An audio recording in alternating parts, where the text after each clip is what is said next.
सरिला देवदंपति बाहाघर जहाँकि शीतलषष्ठी यात्रा बहु जाकजमकरे डुंगरीपाली सहर में गतकाली देवदेव महादेव और माता पार्वती हाथगंठी पड़ सारा पर जुगल दर्शन पर बाहरी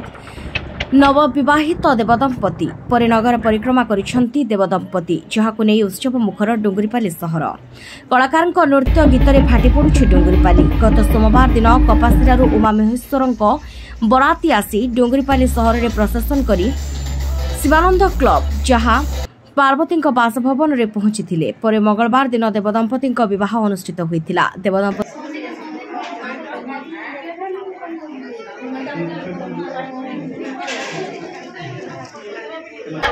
जनता शिव पार्वती सब जनता रीति अनुसार सब होता आम ओजा आमर पुआ बहुत माँ बापा होते पार्वती माँ को आम ओजा आमर भाग्य थिला भगवान आमको दया कर पहला ब्याह कर नतन के बड़ो छो तार साधर के बड़े काली बांधवा पिछले तापर बराती आइले 500-700 लोग आइले आज ब्याह करके आई ब्याह कल 10-11 बजे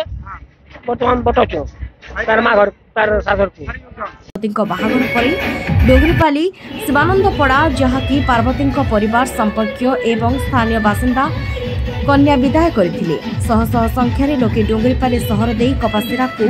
नहीं छाड़ी चलित वर्ष एथिरे कर्ता भाव में सौम्यरंजन डांग और तांको पत्नी शिवानी डांग जोग देथिले। कपासिरा बर पक्ष होइतिबा बेले डोगरीपाली शिवानंद पड़ा कन्या पक्ष होई कार्य तुलाइथिले।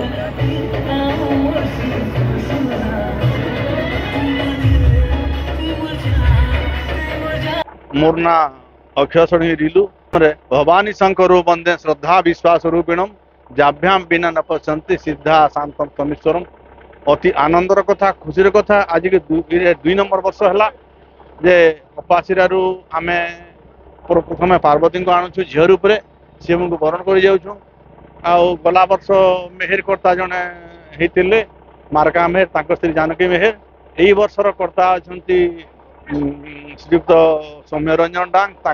सहधर्मिणी शिवानी डांग। तो जे जाति धर्म वर्ण निर्विशेष जे कर्ता हेले भी तांकर लोकाचार तांकर जाति कुल अनुसार पर्व अनुष्ठित होउछि एवं पर्व अनुष्ठितर विशेष कारण है लोकंक मध्यरे सचेतना सद्ज्ञान प्रभु भावधारा आ मोर पई बड़ भाग्य सौभाग्यर विषय जे मनीष बाहा करी अति खुशी कथा से प्रभु करवा लोक से आज को 2 वर्ष है ये 2 वर्ष नंबर पुरोहित करवार भगवान को एति प्रार्थना आमर डुंगरीपाली कपासिरार अंचल भगवान उमा महेश्वर सर्वविध कल्याण करंतु समस्त हृदय सचेतना सद्ज्ञान एवं भविष्य मंगल करंतु। जय भोलेनाथ।